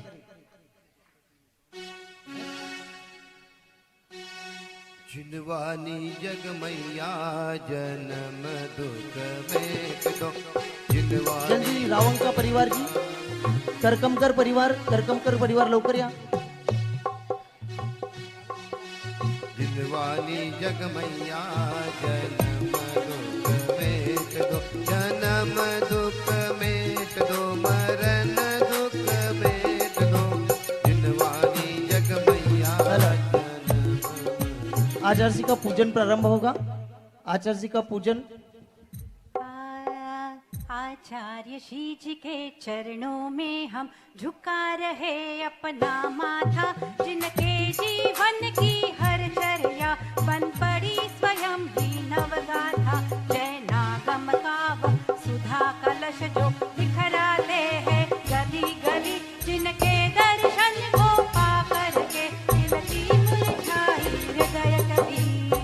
ओम रूम परम पूज्य संत शून्याचार्य भगवान विद्यासागर जी महामुनीन्द्र अत्र अवतर सवष्टिति आह्वाननम, अत्र तिष्ठ तिष्ठ स्थापनम, अत्र सन्निधोष्ट स्थापनम सन्निधीकरणम। सांसारिक विषयों में पढ़कर मैंने अपने को भरमाया, इस राग द्वेष की वैतरणी अब तक पार नहीं पाया। तब विद्या सिंधु के जल कण से भव कालुष धोने आया हूँ, आना जाना मिट जाए मेरा यह बंध काटने आया हूँ। ओम रूम परम पूज्य संत शून्याचार्य भगवान विद्यासागर जी महामुनीन्द्राय जन्म जरा मृत्युनाशनाय जलम निरूपामिति स्वाहा। क्रोध नल ने जल जल कर अपना सर्वस्व लुटाया है, निज स्वरूप न जान सका, जीवन भर इसे बुलाया है। चंदन सम शीतलता पाने शरण तुम्हारी आया हूँ। संसार ताप मिट जाए मेरा, चंदन वंदन को लाया हूँ। ओम रूम परम पूज्य संत शून्याचार्य भगवान विद्यासागर जी महामनिंद्राय संसार तापिनाशनाय चंदनम निरूपामि ते स्वाहा। जड़ को ना मैंने जड़ समझा, नहीं अक्षय निधि को पहचाना। अपने तो केवल सपने थे, भ्रम और जगत का भटकाना। चरणों में अर्पित अक्षत है, अक्षय पद मुझको मिल जावे। तब ज्ञान अरुण की किरणों से यह हृदय सुमधुर खिल जावे। ओम रूम परम पूज्य संत शून्याचार्य भगवान विद्यासागर जी महामनिंद्राय अक्षय पद प्राप्तय अक्षतम निरूपामि ते जरा स्पीड बढ़वा। इन विषय भोग की मदिरा पी में बना सदा से मतवाला। कृष्णा को तृप्त करे जितनी उतनी बढ़ती इच्छा ज्वाला। मैं काम भाव विध्वंस है तुमन तुमन चढ़ाने आया हूँ। यह मदन विजेता बन न सके, यह भाव हृदय में ना हूँ। ओम रूम परम पूज्य संत शून्याचार्य भगवान विद्यासागर जी महामनिंद्राय काम वाणी विनाशनाय पुष्पम निरूपामि ते स्वाहा।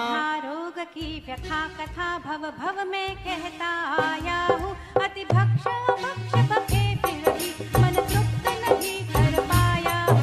मैं वेद समर्पित करके वे तृष्णा की भूख मिटाऊंगा।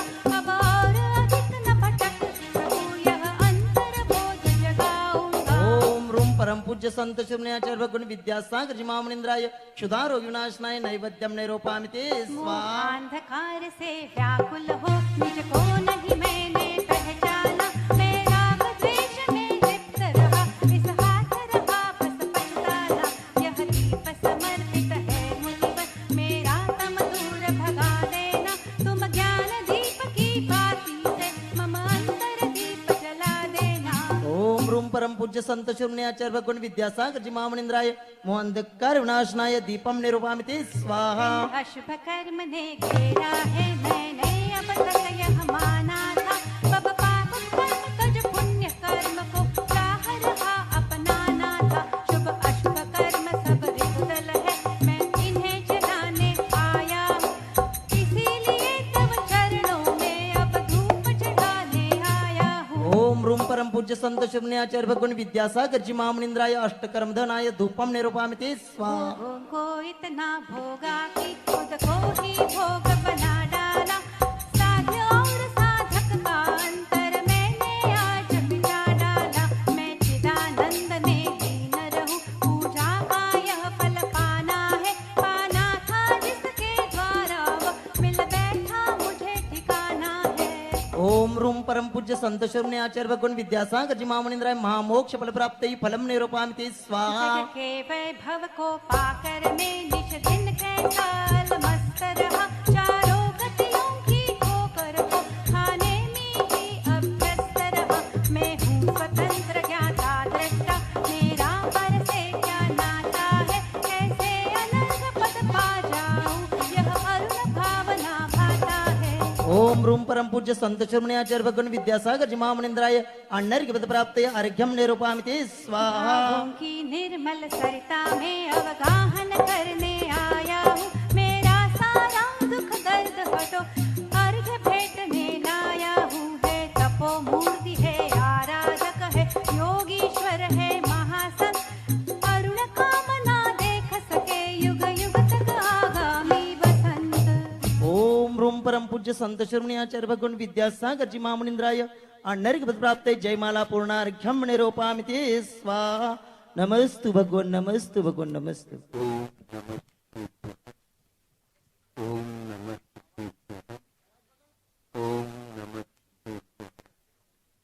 अहिंसा परमो धर्मो आचार्य गुरुवरस्तु संत भगवान को आचार्य गुरुवरस्तु ज्ञान सागर महाराज जलो परम पूज्य संत शून्याचार्य भगवान विद्यासागर जी महामुनि राज्य की समस्त आचार्य संघ की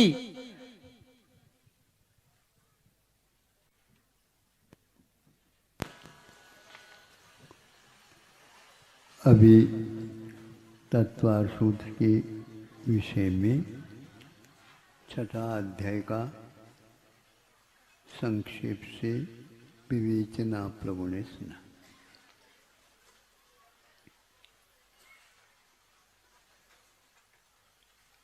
आश्रव का अर्थ वैसे कहा जाता है आना, लेकिन यह निश्चय से आने का अर्थ न निभो करके जहाँ आत्मा के प्रदेश है वहाँ पर चूँकि हमारे भावों के निमित्त से वहाँ पर रहने वाले जो कर्म वर्गनाएँ हैं कर्म के रूप में परिणत होते। जैसे इंद्रधनुष है, इंद्रधनुष के कारण यदि उस समय वर्षा हो रही हो तो वह वर्षा के साथ उसकी किरणों का संबंध होने से, रिफ्लेक्शन होने से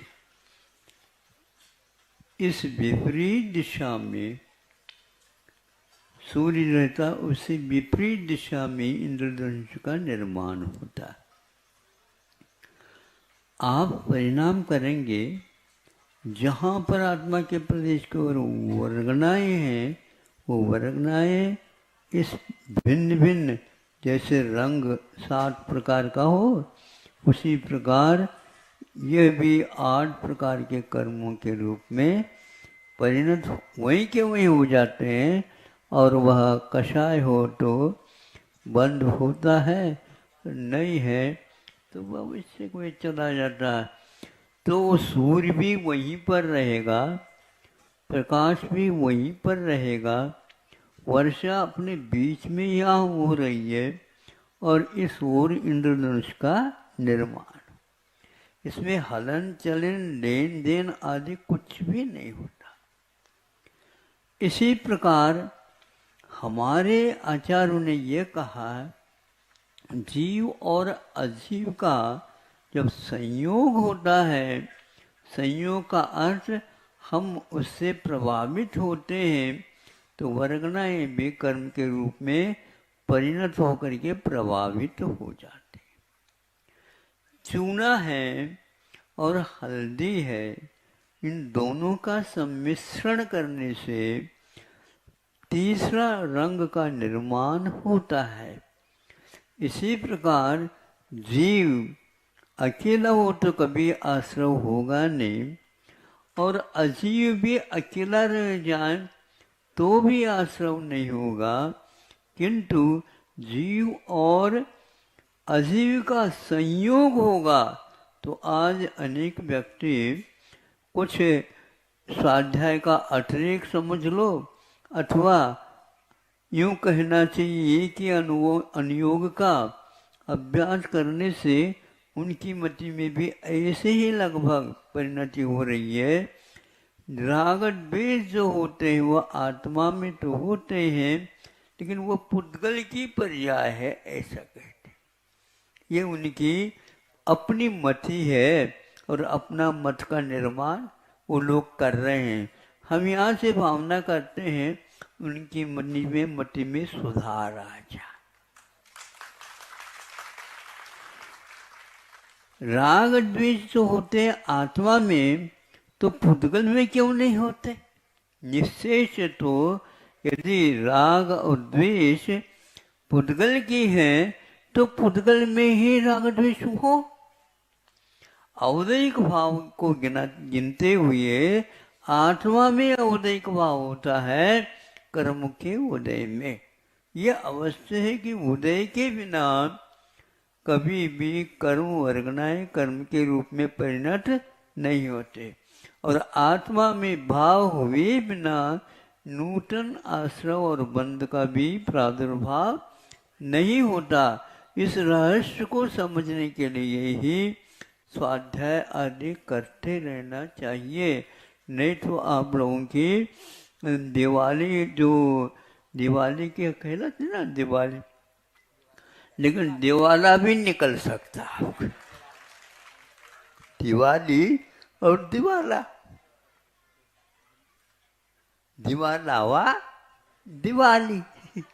हाँ, अब दीपक आप कैसे जलाओगे बताओ। इसीलिए उन लोगों को ये कहना है कि निश्चय से पुद्गल के राग द्वेष पर्याय है, तो निश्चय से मोक्ष भी पुद्गल को ही मिलना चाहिए, आत्मा को नहीं होना। अब क्योंकि राग द्वेष आपके तो है ही नहीं, पुद्गल की है, फिर आपके क्या है वही काटा में। आप लोगों को आदत पड़ गई है, दो खाते रखते हैं, एक दिखाने का। हाँ? अरे मोक्ष है ही नहीं, मोक्ष है ही नहीं। हाँ, इसलिए ये ठीक नहीं है। इसको आप लोगों की भी बीमारी यदि आ गई हो कोरोना की भांति, उसकी ट्रीटमेंट कर लेना चाहिए और उससे बचने का भी उपाय कर लेना चाहिए, नहीं तो बहुत खतरनाक ये बीमारी है। 2 साल हो गए अभी भी वो जाने का नाम नहीं लेता। ये है। दूसरा यह है छठे अध्याय में, तो ये तो हो गया। तो चूना और हल्दी के मिश्रण होने के उपरांत न चूना कहीं गई है और न ही हल्दी कहीं भागी है, वही के वही है, वही कण संयोग के कारण ऐसा होता है। कर्म वर्गनाए कर्म रूप में परिणत होकर के आत्मा के प्रदेश से दूर है, लेकिन दूर होते हुए भी जिसने राग द्वेष किया है उससे वह चिपक जाते हैं। बहुत शानी है वो भी। हाँ, कर्म वर्गनाए जड़ होते हुए भी कर्ता कौन है, भोक्ता कौन है, स्वामी कौन है, ये तो कम से कम वो है नोट करके रखता है। कभी भी वो खाता खुलता है तो वही खाता वो खोल देता, दूसरे का खाता नहीं खोलता। ऐसे संबंध आत्मा के भावों के साथ होने से कर्मों में भी स्निग्धत्व और रुक्षत्व के प्रादुर्भाव होते हैं और आपके यहाँ राग द्वेष का प्रादुर्भाव होना होता है। ये 2 के कारण है। इसलिए प्रथम अध्याय में जीव के बाद अजीव का प्रसंग रखा। अजीव यदि बनता है तो जीव और अजीव दोनों मिलने के उपरांत कर्मों की व्यवस्था होती है। इसको जो नहीं मानता है, केवल निश्चय रटने से कुछ भी नहीं होता। निश्चय का निर्णय भी करना परम अनिवार्य होता है। ये एक बात हो गई। दूसरी बात क्या है? ज्ञानोपयोग, अभीक्षण ज्ञानोपयोग, अभीक्षण ज्ञानोपयोग। आप लोगों को पूछना चाहता हूं, यह अभीक्षण ज्ञानोपयोग के साथ और भी कोई संबंध है?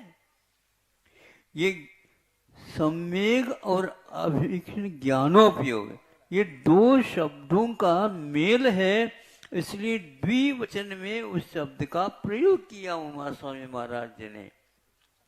इसका अर्थ ये है, अभीक्षण शब्द ज्ञानोपयोग के साथ भी लगाना है ना, और अभीक्षण शब्द सम्यक के साथ भी लगा लेना।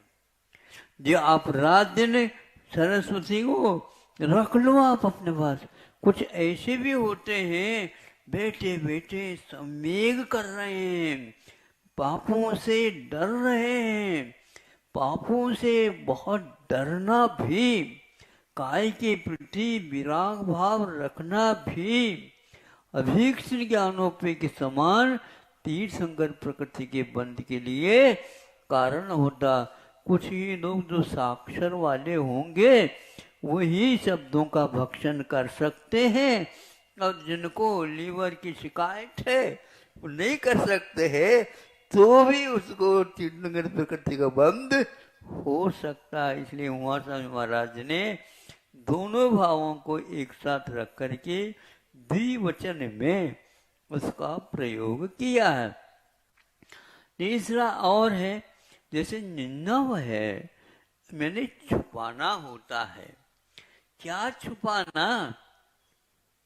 अपने दोषों को तो उगाड़ने के लिए कहा है और दूसरे के दोषों को ढकने के लिए कहा है और इससे उच्च गोत्र का बंद होता कहा है। फिर ऐसे कैसे आप कह रहे हैं? नहीं, जिनवाने के कोई भाग को हम ढक दें, जैसे ये कह रहे थे अंडरलाइन वाली बात, हम तो इतना ही कह करके छोड़ दिया, हम उसको पूर्ण करना चाहते हैं। हाँ, ये अंडरलाइन आजकल के स्वाध्याय के प्रणाली में देखो हमने अंडरलाइन की है ना, उसी को देखते जाओ, निश्चित पास हो जाओगे। फेल हो जाओगे आप, निश्चित फेल हो जाओगे, क्योंकि उन्होंने अंडरलाइन जो लगाए तो उसका तो दिखा दिया, लेकिन कुछ अंडरग्राउंड भी किया है। इसका नाम निंदव है, छुपाना। ऐसा चल रहा है। महाराज ये आप कहाँ से ढूंढा? सुना देते। एक किताब मिली थी, अभिनंदन ग्रंथ था वो। अब मुक्तागिरी नहीं, अपने महुआ में चातुर्मास हो रहा था हमारा। हाँ, तो उस समय वह ग्रंथ मिला तो पन्ना पलटता पलटता हमने देखा एक स्थान पर एक विद्वान का वह लेख था। विद्वान को हम नहीं बताएंगे और किताबें कौन से ये भी नहीं बताएंगे, क्योंकि क्षोभ होने में देर नहीं लगता है यहाँ पर। अब देखो उन्होंने कितना था, दुविहंपि मोख मग्गे जाने पावन द्विजम मुनि नीमा तमापयत्त चित्ता यूयम ध्यानम समबसः। अभी क्या है, यदि आप ध्यान करना चाहते हो, दोनों प्रकार के मोक्ष मार्ग को धारण करना चाहते हो, तो इस प्रकार हम राग द्वेष आदि को छोड़ करके बैठ जाओ, तो अपने आप ही दोनों मार्ग, निश्चय मोक्ष मार्ग बहुत कठिन है, व्यवहार मोक्ष मार्ग तो बहुत सरल है, किसका कार्य कौन, कारण कौन, ये किसका समझना बहुत कठिन है, ये सब होता चला जाएगा। किंतु यह शब्द क्या रखा है, वहां पर मुनि नीमा कहा है।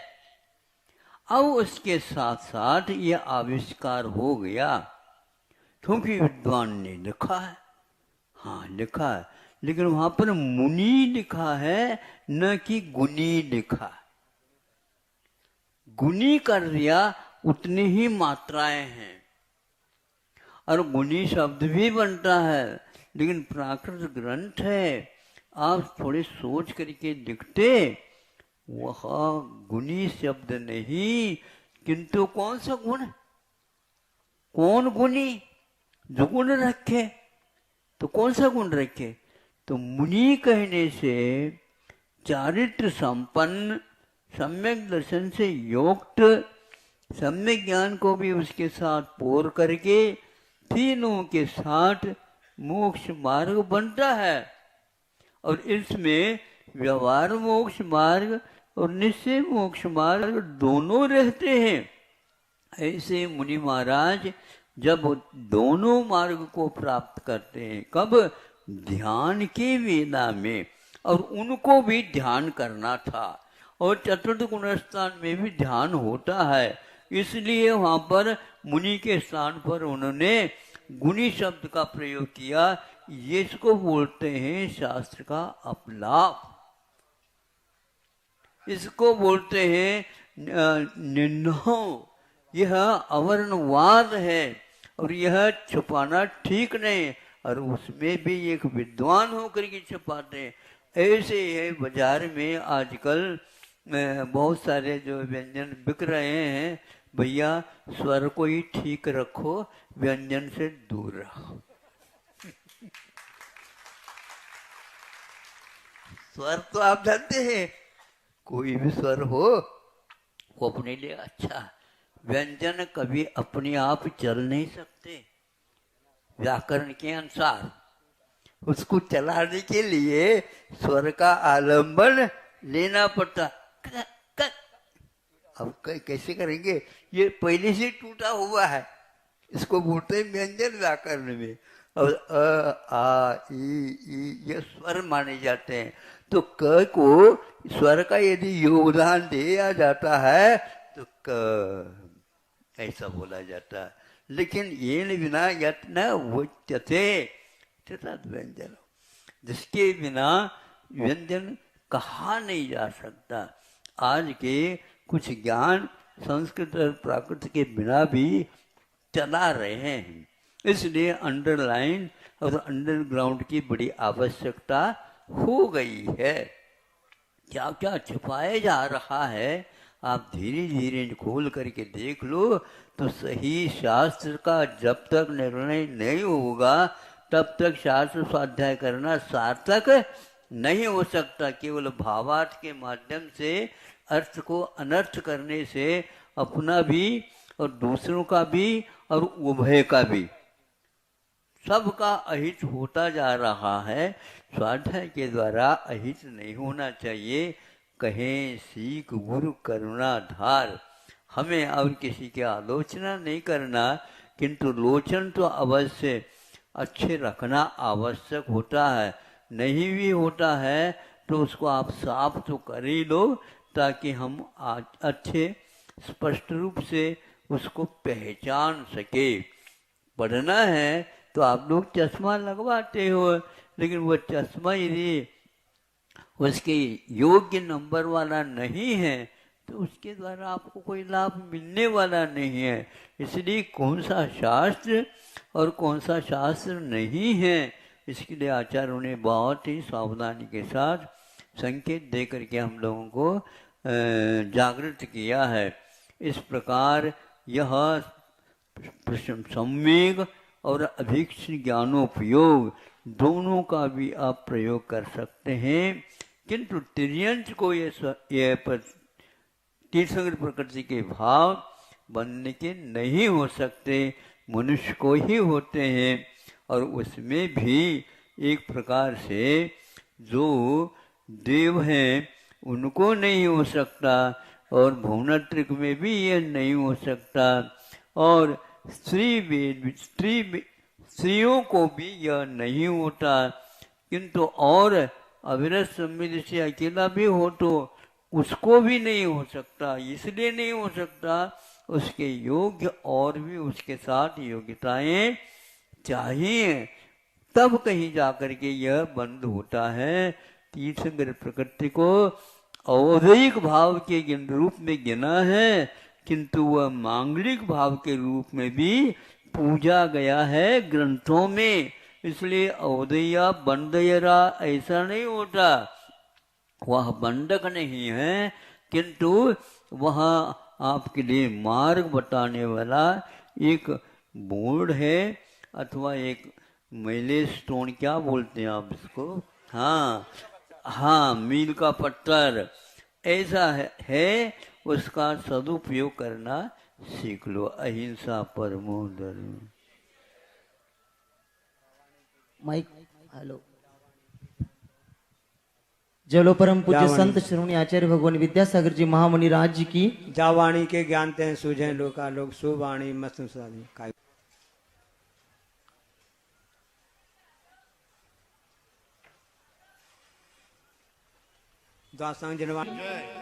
सुबह का तत्वार सूत्र का कक्षा और आचार्य का प्रवचन जिनवानी चैनल पर लाइव शुरू है, आप सब उसका लाभ ले सकते हैं।